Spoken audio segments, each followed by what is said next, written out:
पुण्यातील ओएसिस इन्स्टिट्यूटमध्ये विद्यार्थ्यांच्या विविध शैक्षणिक समस्यांवरून एबीव्हीपीच्या वतीने जोरदार आंदोलन करण्यात आले।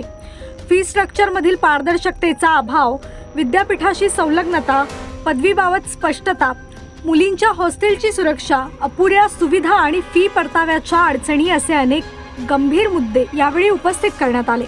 विद्यार्थ्यांच्या आक्रमक भूमिकेनंतर अखेर प्रशासनाला झुकावे लागले असून सर्व मागण्यांवर सकारात्मक भूमिका घेत लवकरात लवकर तोडगा काढण्याचे लेखी आश्वासन देण्यात आले आहे। या आंदोलनात विद्यार्थी, पालक आणि एबीव्हीपीचे पदाधिकारी मोठ्या संख्येने सहभागी झाले होते।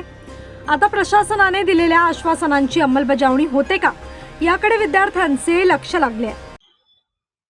अखिल भारतीय विद्यार्थी परिषदेच्या वतीनं ओएसिस इन्स्टिट्यूट उंद्री येथे विद्यार्थ्यांच्या विविध समस्यांना घेऊन, शैक्षणिक समस्यांना घेऊन आंदोलन करण्यात आले। यामध्ये प्रमुख जवळपास 6 ते 7 मागण्यांना घेऊन विद्यार्थी परिषदेच्या वतीनं या आंदोलनामध्ये घेऊन आंदोलन करण्यात आले। याच्यामध्ये प्रमुख मागण्या अशा होत्या की ओएसिस इन्स्टिट्यूटच्या माध्यमातून मागील 2 ते 3 वर्षांपासून विद्यार्थ्यांना वेगवेगळ्या भूलथापांना बळी पडावे लागतंय।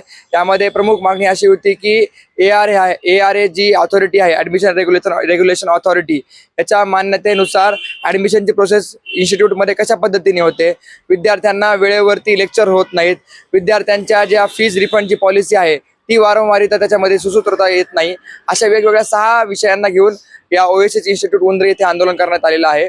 यामध्ये आमच्या विद्यार्थी परिषदेच्या कार्यकर्त्यांसोबत काही पालक आणि विद्यार्थी देखील सहभागी होते। यामध्ये इन्स्टिट्यूटच्या वतीने लेखी स्वरूपामध्ये आंदोलनाच्या समारोपाच्या वेळी लेखी स्वरूपामध्ये इन्स्टिट्यूटच्या वतीनं आश्वासन देण्यात आले की पुढील 2 ते 3 दिवसांमध्ये ज्या विद्यार्थी परिषदेच्या मागण्या होत्या त्यामध्ये लेखी स्वरूपामध्ये आश्वासन देऊन संपूर्ण मागण्या पूर्ण करण्यात येतील। अन्यथा जर 2 दिवसामध्ये मागण्या पूर्ण झाल्या नाही तर विद्यार्थी परिषदेच्या वतीने अधिक तीव्र स्वरूपाचं आंदोलन या ठिकाणी काय कशासाठी आंदोलन करता तुम्ही? मी संतोष पवार, राहणार सातारा। माझी मुलगी इथं फिजिओथेरपीसाठी ॲडमिशन घेतलं होतं। ते ॲडमिशन घेतल्यानंतर 4 दिवसात हे कळालं की कॉलेज फ्रॉड आहे, फेक आहे। आम्ही बऱ्याच वेळा इथे येऊन प्रिन्सिपलला भेटलो, कुठलीही आम्हाला त्यांनी जवळ केलेलंच नाही।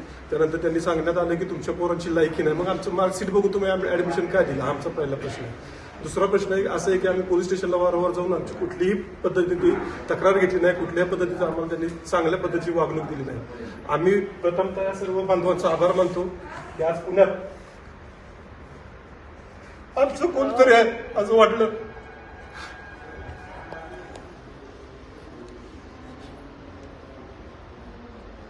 आता मॅडम अजून इथं आलेले नाहीत, मॅडम नाही आल्या तर तुम्ही काय करणार आहे? मॅडम नाही आल्या तर आम्ही तोडफोड करून आज जाणार, पण आज काहीतरी शेवट करूनच जाणार आहे।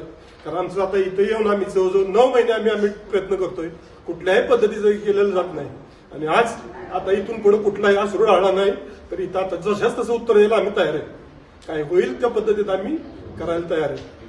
विद्यार्थ्यांची अशी मागणी की वारंवार मॅडम कारण दिली जातात। मॅडम कधी भेटलेच नाहीत आम्हाला, फक्त पैसे घेण्यापुरतेच फोन करत होते, बाकी भेटलेच नाहीत आजपर्यंत।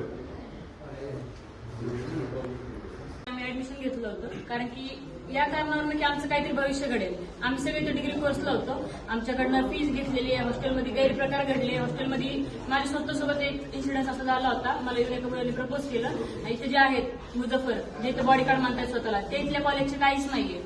त्यांना मी जाऊन सांगितलं होतं की मला असं त्रास आहे, तरी पण त्यांनी कुणीच ऐकलं नाही। माझे पेरेंट्स आले होते, माझी आई इथं रडत होती, तरी पण त्यांनी कुणीच ऐकलं नाही। बाबा आले होते, सगळे बोलले मॅडम बोलली तुमची तर शिकायची लायकी नाही, निघून गेले, काहीच बोलले नाही ना, कुठल्या गोष्टीचं आम्हाला हे दिलेलं आहे, आन्सर वेअर केलेलं आहे त्यांनी, काहीच नाही। आम्ही इतके दिवसापासून इथे जीव तोडतोय, कळकळीने कुणीच आलेलं नाहीये। आमचे पेरेंट्स इथे येऊन थांबतात, रात्री 2-2 वाजेपर्यंत आम्ही इथे थांबले, तरी पण मॅडम आले नाही। आम्हाला पोलीस स्टेशनला नेतात, तिथं आमची रात्र काढतात आणि अशीच निघून जातात।